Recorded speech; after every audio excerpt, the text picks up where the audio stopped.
Hi, this is Erica from In the Company of Cards back again. Welcome if you're new. Welcome back if you've been here before. Thank you all for the many, many comments that I got on yesterday's video. I really appreciate your support. It means the world to me. It really does. Someone asked why I felt the need to explain myself, and I did respond back to them and say, "Oh, was that what it seemed like I was doing?" I don't think I was explaining myself. I was commenting on those comments. But anyway, we'll leave that alone and we're on to the next thing. So I have, let's see, one, two, three things I think I'd like to look at today. Just a heads up to remind you I won't be here tomorrow. Tomorrow's Wednesday, and Wednesday is the day that I write on Substack. It's a place where if you go to substack.com and you put in the company of cards, you'll find me there. The name is the same as on this channel. It has nothing to do with YouTube, but it's the place where I write. And I use tarot, I use Lenormand, and I use the Adinkra, which is an African oracle, and have those cards talk to each other and bring me a message that I then bring to you all in written form. So I'd love it if you'd go subscribe to me over there. It's free to subscribe. Lots of great writers over there, and I aspire to be one of them. So, um, I'm on today since I won't be on tomorrow. Uh, the thing that's on everybody's lips, starting, yesterday was the whole Epstein thing. And I've been thinking a lot about it and I've drawn some conclusions. And I'm not the only one who's come to this conclusion, but I just think it's interesting. And I'll pull some cards around it in a second. But what's the issue? The issue is that from forever, um, there's been a claim, that Jeffrey Epstein had a list, and like a black book kind of a list, and that on this list were the names of the high and mighty, the powerful, the politically tapped in, etc., who had availed themselves of his services, which involved the prostitution of young women, girls. And during the campaign, um, the right, which would be 47 side, were the MAGA crowd, were adamant that they wanted to see this list, damn it. They wanted to see this list. And the reason that they were so adamant was that they were convinced that they would see lots of names of Democrats who would be outed for having been part of Epstein's um, circle. And what always struck me as strange is the fact that we may not know who the Democrats were in Epstein's circle, but we certainly have photographic and videographic evidence that 47 was. So, so now come to find out, Pam Bondi first said, she's the Attorney General, the handmaiden, one of many of 47. And she's the one who helped rig the election in 2000 that won Bush the election over Gore. If you recall that Florida debacle. Well, anyway, um, she said that this is a few months ago, she said that she had the Epstein file on her desk and leading people to believe that it was going to be gone through and then uh, publicized. She made a big show of handing out to MAGA influencers copies, supposedly, of the file. Come to find out, if you recall, the file was full of information that we already knew. It was all common knowledge. There was nothing that new there. So people were scratching their heads about that. Well, the latest, as you know, is that Pam Bondi said, there's no file, there's no list. What are you talking about? And then there was a cabinet meeting. Bondi was there, of course, as of course was 47. And Bondi was asked about this. She's, the reporter said, "You said you had the report, the list on your desk. And now all of a sudden you're saying, what list? There is no list. There never was a list." And she said, "No, what I said was the file was on my desk." Kind of like, the Kennedy assassination files are on my desk. The MLK assassination files on my desk. So, again, too clever by half, she thinks. Here's the thing. Uh, both the right and the left want to see the list, right? Uh, we want to see it because we want to see how deeply Trump was involved.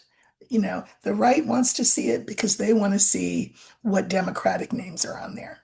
Here's the thing. I don't think there's an actual per se list, like an actual list. I don't think that Epstein was dumb enough to have a per se list. I do think that there are probably documents floating around with people's names on them identifying who the guests were at Epstein's parties and who he was involved with. But I don't think it's a nice, neat, tidy number one through God knows how many, list. I don't think so. Um, would that there were. But I do think that there was a file. And I think the file is what they have deep sixed. The file can have lots of different documents that would implicate lots of different people. Now, why have they deep sixed it? Probably because of how deeply it implicates 47, not just in being at a party or two with Epstein, but because it would probably implicate him in the trafficking of girls. Entertainment purposes only, YouTube, and allegedly. But I think that because it would be an embarrassment to him, Bondi has gotten rid of it. That's what I think. So I don't think there is a list per se. I've got a lot of people in my comments asking me, well, does Ghislaine Maxwell have it? Um, who else might have the list? I don't think there's an actual list. I think there are documents that implicate people. That's true, but nothing centralized. Now, what's this done? This has created a lot of sort of what is this that word interness. I'm gonna teach you a new word, but first I have to make sure that I know what it is. Hold on. Um,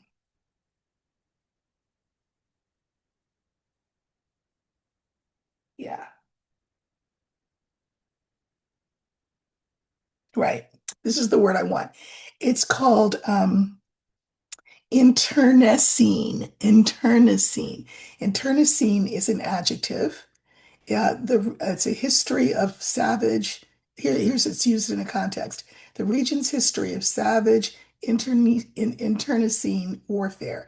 It means relating to conflict within a group or organization, meaning there's been a lot of infighting now amongst MAGA people because where MAGA was saying the Democratic deep state was hiding the Epstein list. Now, come to find out who turns out to be the deep state hiding something, according to MAGA, Pam Bondi and 47, and Benino and Patel. So this is interesting because it sort of seeds the ground for um, discontent and seeds the ground for rebellion in inside the MAGA camp, which would make it ripe picking, of course, for Elon if Elon could be organized enough to put a party together, which I'm not convinced that he is capable of being organized enough to do that. So I guess I want to ask, how will the deep sixing of the file, because that's what it really is, it's a file, not a list, it's a file with a bunch of stuff in it. How will the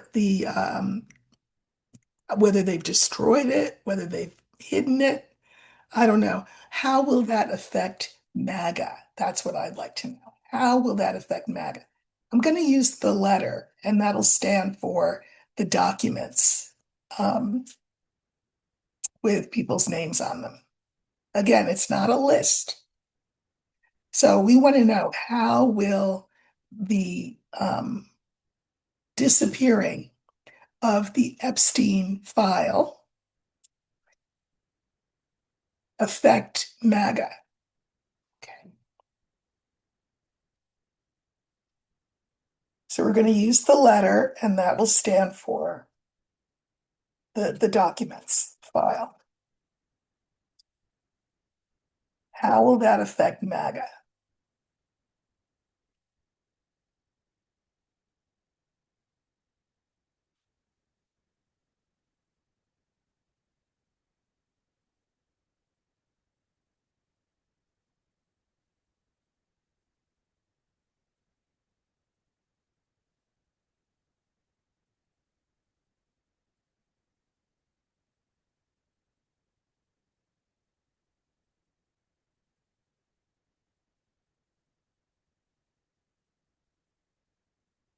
Okay, I just drew a few clarifiers. So we have the key, the heart,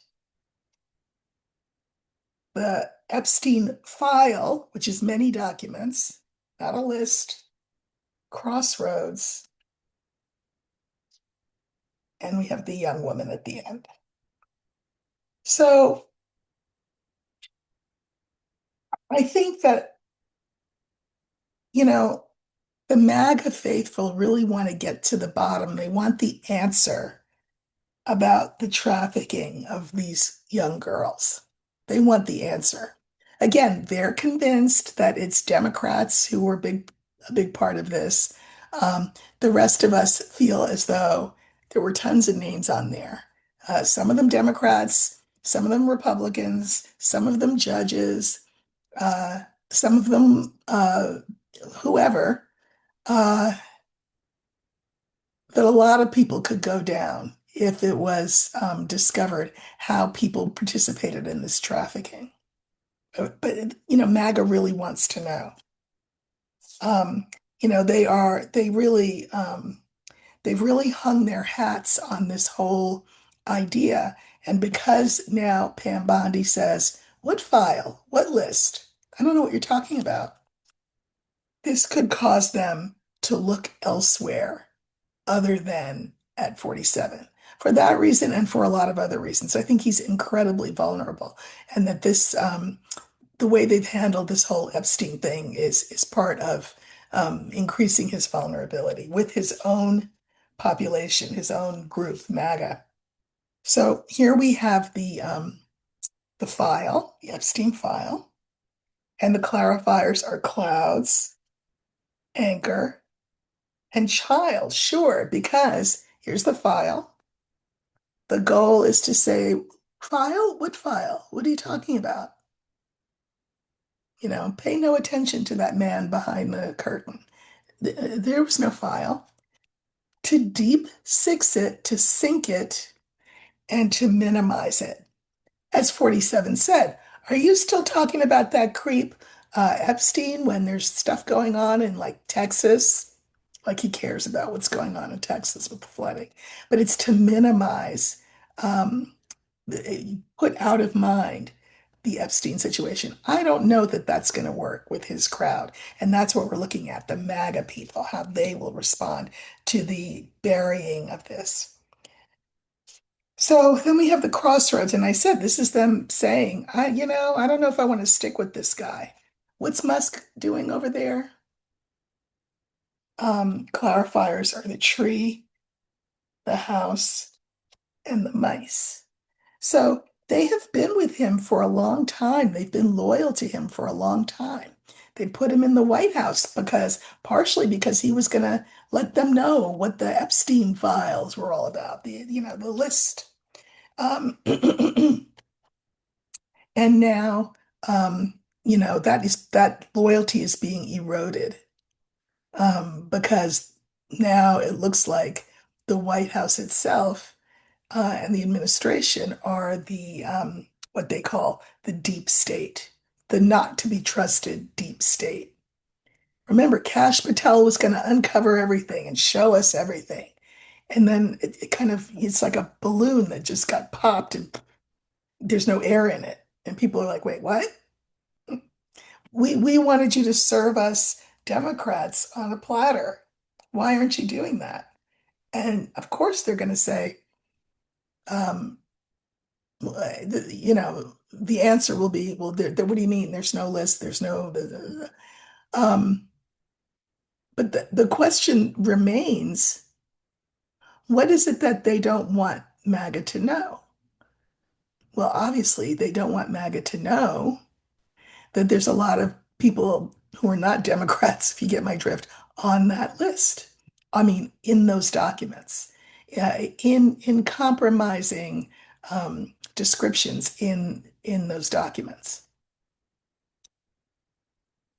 Last card, young woman. And here we've got Bondi trying to smooth everything over and make it go away. Um, I don't know. I think that the answer could be that maybe the issue goes away, or maybe maybe the Trump supporters go away and find another horse to back in the political race. People are really annoyed. And again, it's across the board. This is something that people on the left and the right and the middle all agree on, which is that Epstein is a bad guy. He was up to no good.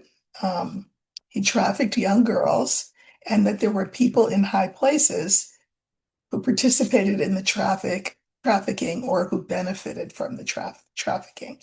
Again, where the sides split part company is that the MAGA people were convinced that it was Democrats who were going to be on the list.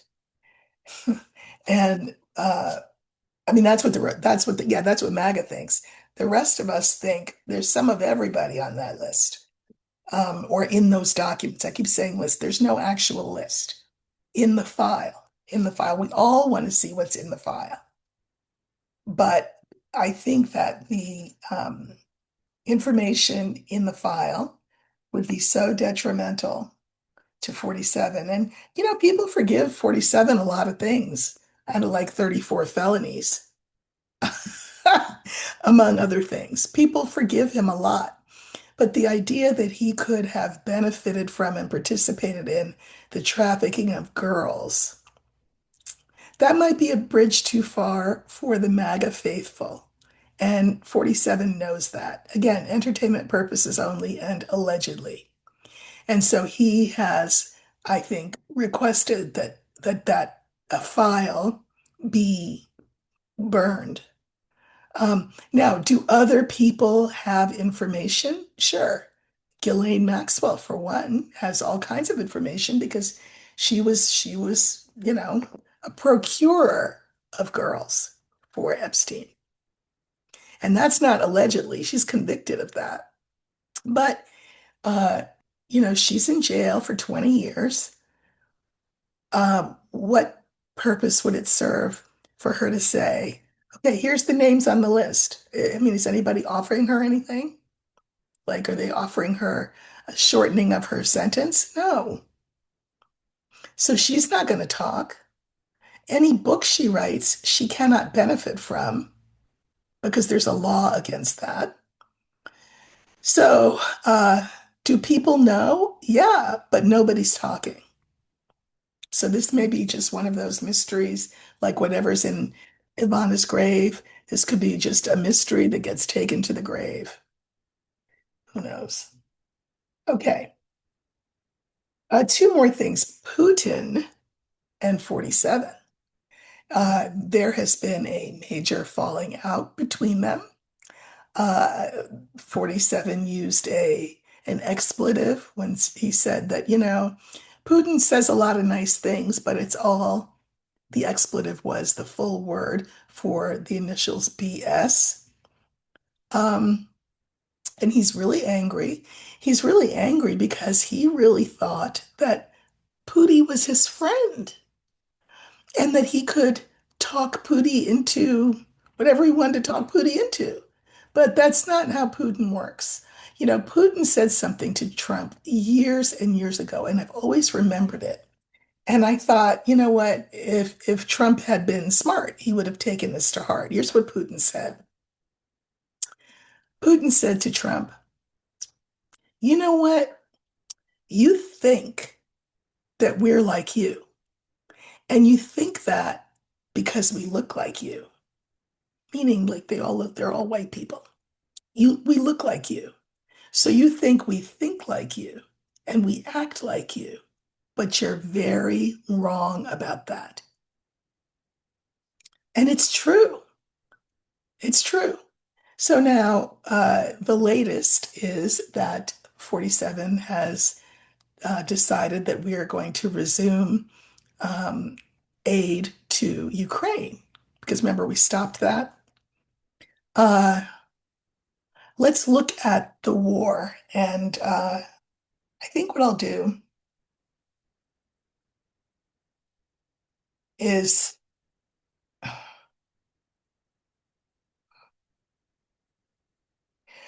I'm curious to see, where will this relationship go?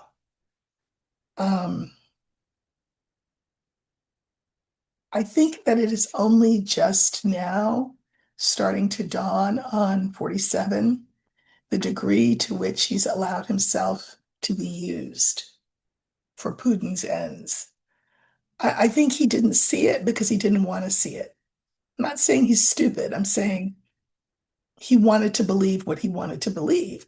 And Putin said, what you want to believe is that you and I were the same, but we're not. So let's look at, you know what? I'll let Spirit pick all the cards. Which way is this going to go? I mean, what's going to happen now? There is bad blood uh, from Trump towards Putin. Uh, in terms of bad blood the other way, I don't know if I call it bad blood. I think Putin just will use 47 to the extent that he can. You know, I don't think he has any emotion in it one way or the other, but 47 does. He feels slighted. He feels duped. He feels jilted, all those things. And, for a narcissist, that's a narcissistic wound.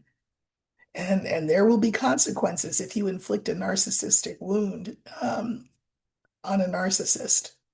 So let's just pull five cards and see where this thing is going to go with Russia, well, with Putin and Trump.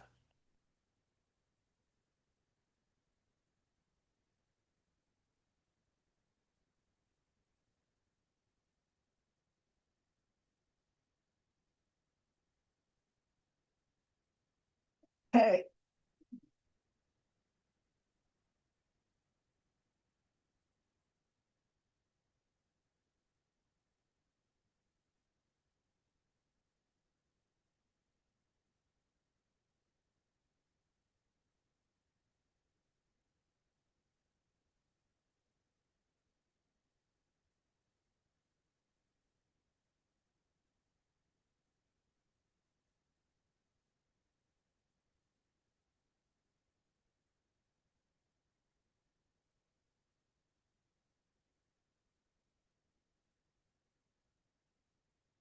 Hmm.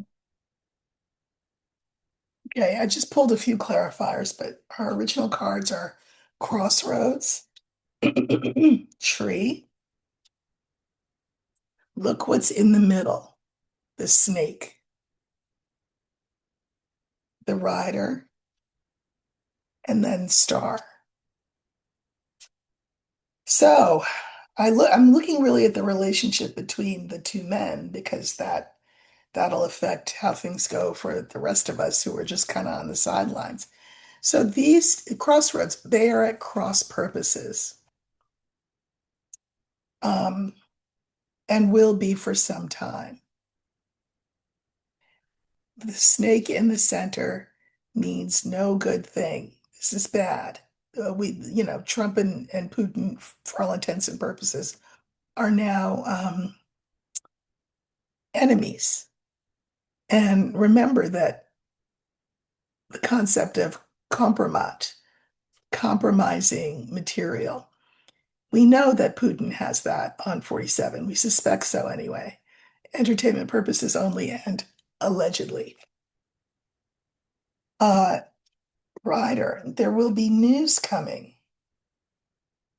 And I feel like it's old news. Like, I think it's something that Putin's held on to for a long time that will affect the future of the relationship between the two countries, the future of the relationship between the two men. So I pulled cards on the snake, and the clarifiers are the garden, the heart, and 47. I think Putin will make something public that will be problematic for 47. Make something public. And I think he'll enjoy doing it.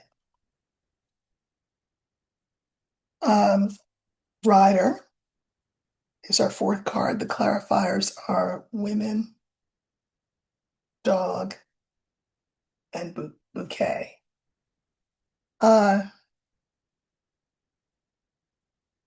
you know, I don't know how much Putin could say about 47's entanglements with women that would make a dent in MAGA's enthusiasm for him.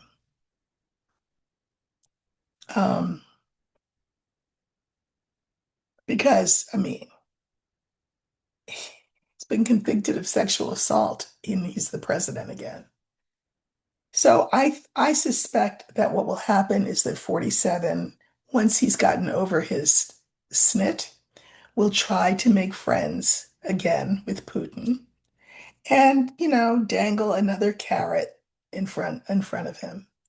Now he's mad, so all of a sudden he's going to rearm Ukraine. But Trump giveth and Trump taketh away. Taco much.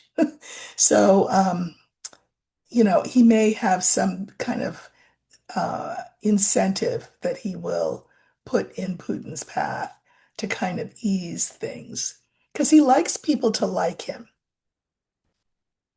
Uh, he doesn't want to have Putin stay mad at him. Right now, he's playing tough guy because he's mad that he got played, but still, he remember he wants the peace prize. He wants to say he brokered a peace between not just Israel and Gaza, but also between the Ukraine and Russia.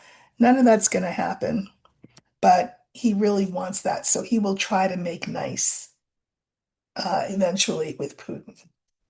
And then we have the stars, our fifth card, the clarifiers being the house, key, and the birds. So there will be more meetings moving forward in the future. I think that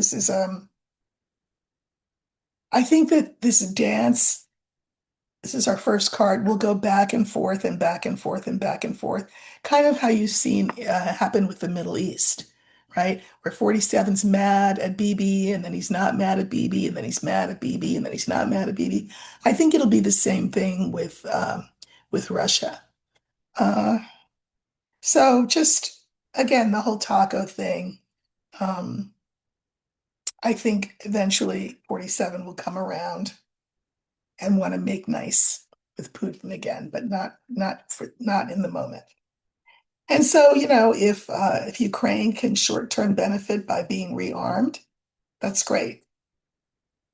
Um, it's terrible that they are a pawn in all of this, as are we all, but it's just the world we're living in, right? The last thing I wanted to look at, um, it has echoes of what the conversation that we've been having the past couple of days about people trying to police the speech of white people, trying to police the speech of Black people, women in particular. And so I just wanted to draw attention, if you've not already heard it, to the little dust up between Justice Jackson, Ketanji Brown Jackson, and handmaiden Justice Amy Coney Barrett.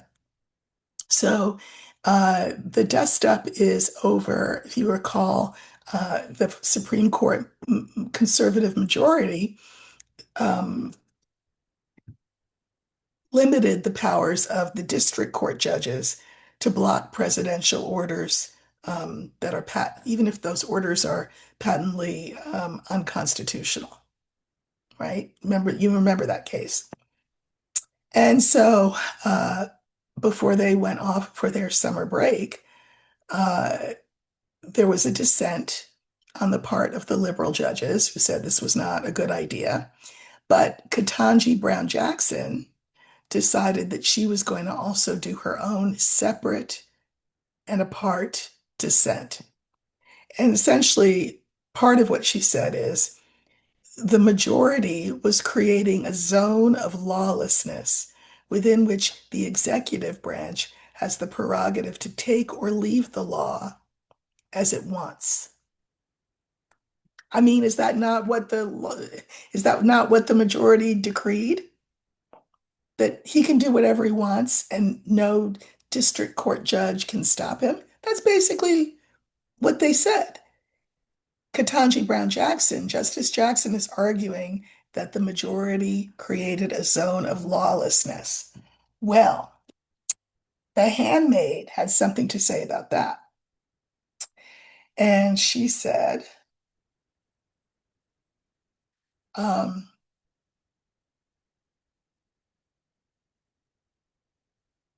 the principal dissent focuses on conventional legal terrain. And she said, and she talked about that's Sotomayor's opinion. Justice Jackson, she said, um, chooses a startling line of attack that is tethered neither to those sources nor, frankly, to any doctrine whatsoever. So she's essentially saying that Justice Jackson was just randomly shooting her mouth off with no basis in fact when she said the majority has given the executive the power to act in a lawless manner however he wants. And Comey Barrett objected and said essentially that Justice Jackson was shooting her mouth off. I think that's very interesting. Um, it's interesting to have a Black woman on the court because, uh, Black women, present company included, tend to be less concerned with our personal comfort in how our message is received and more interested in delivering the message. And I think that that makes people very uncomfortable. What did Justice Jackson say? She literally said the truth. She said the conservatives on the court have granted the president the right to act lawlessly however he wants. I mean, is that not what happened? But some people can't handle the truth, and apparently, Handmaid Amy is one of them. I should introduce her to those viewers of mine who found my words off-putting, we'll just say. Um, so I guess what I want to do is these are colleagues, you know. I know what I also wanted to say. So um, someone, now who made this? Oh my God, I can see her. She's a professor, black professor at NYU, and is a pundit on MSNBC sometimes. But she made a very uh, cogent point, which is that generally when there is dissent, sort of formal dissent on the court, there is a real effort made by all parties to seem to make it seem as though the court is above all collegial, that there's no bad blood amongst them. That's why Jackson, Justice Jackson, um, made that statement, that dissent alone, because uh, Kagan wasn't going to participate, and Sotomayor wasn't going to participate with her. Why? Because it looks like she's not being collegial. As a Black woman, Justice Jackson is saying maybe collegiality is not the standard we should be going for. I mean, we are the court. Should it not be the truth and the law that we're going for? So she told the truth about what the majority had done, stepped out of line, and Amy, handmaid Amy, took it upon herself to try to put Justice Jackson back in her place. Give me a break. Mm-mm-mm. I'm Team Katanji all the way. I'm just saying. So I would like to look at the vibe of the court. How collegial are they? So for the court, a lot of times the card that I will use is the birds, because birds is a card for talking and meeting, and that's what they do when they, get together. They talk and they meet. They decide stuff. So birds is the card. I just want to know what's the vibe on the court as they go off to their vacations. They will not be back until the beginning of October. So it's a long break that they have, so they won't have to see each other. But how are things left? How will things be when they get back? This looks like a little bit of you know, uh, Justice Jackson told the truth, and Amy wants to turn it into a cat fight. So how's that gonna go? All right, we're looking for birds.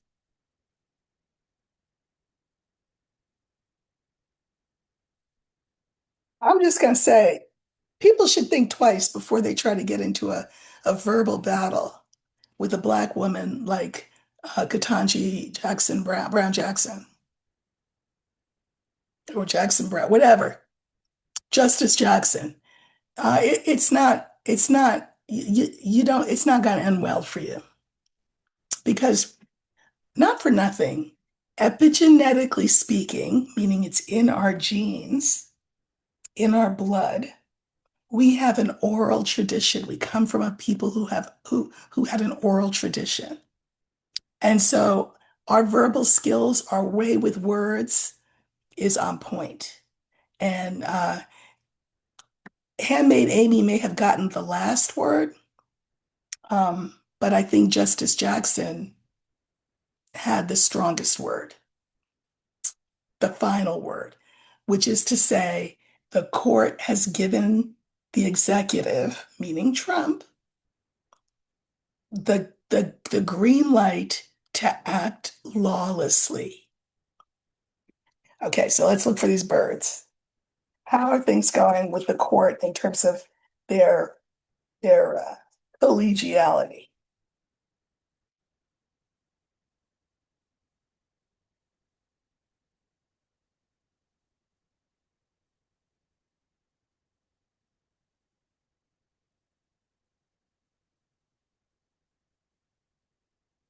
We have, I mean, these cards don't surprise me. Clouds, Tower, Birds, Crossroads, and Moon.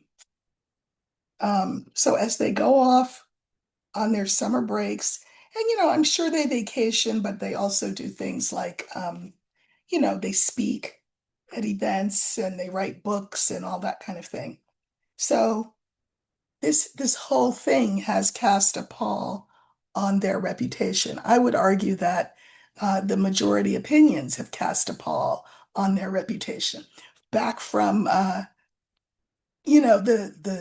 destruction of Roe versus Wade. So, their reputation is not good. It is besmirched. It is clouded. It is, you know, not pure as the driven snow. And this particular little uh, exchange didn't help.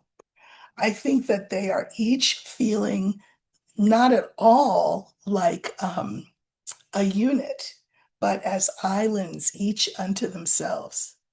Each of them feels like an island, even though they're supposed to be a court, a collegial court. They are each an island, and they are going their separate ways from each other. Not literally because it's the end of the term, but just in terms of how they interact with each other. They may very well not even speak to each other except in writing, as was done in this case. But uh, Katanji, uh, Judge Jackson did her black card proud by calling a spade a spade. And Amy lived up to this tendency to avoid discomfort, to not say the hard things out loud. It was not a good look on her. I'm just going to say, I don't think. So anyway, that's that's what I have today. Again, thank you so much for your many kind comments. Please continue to share the videos, to like, encourage people to subscribe. Subscribe yourself if you're not subscribed. Um, we are moving closer towards the time when, at the end of July, I think, that's when my birthday is. And then a couple of days after that, we have the first anniversary of the channel. And I would love to spend a couple of hours on my birthday and maybe a couple of hours on the channel's birthday, which is August 1st, doing personal readings for you all live. It's a great way to get a reading from me for free, but also it's a great way to see how the cards function when we look at real people's situations, right? As opposed to, the politics of the day or the social issues of the day. So people will come and they'll ask me a personal question. It'll usually be a 5 card reading. It was very quick because I try to get as many people as I can in the time that I'm there. But people really seem to enjoy it. I get lots and lots of emails from people telling me, thanking me for the reading, saying that the things that I said were really helpful and that the events played out as I said they would. And so it's fun, and it's a way for me to say thank you to you all for being such an amazing um, community, because I feel like that's what we are. So continue to like, share, subscribe, and we're getting closer to that time. And tomorrow, again, if you'd like to see my work, you can't hear my ASMR voice tomorrow, sorry, but you can read my writing over on Substack. All right, you all, take care and have a great Tuesday night.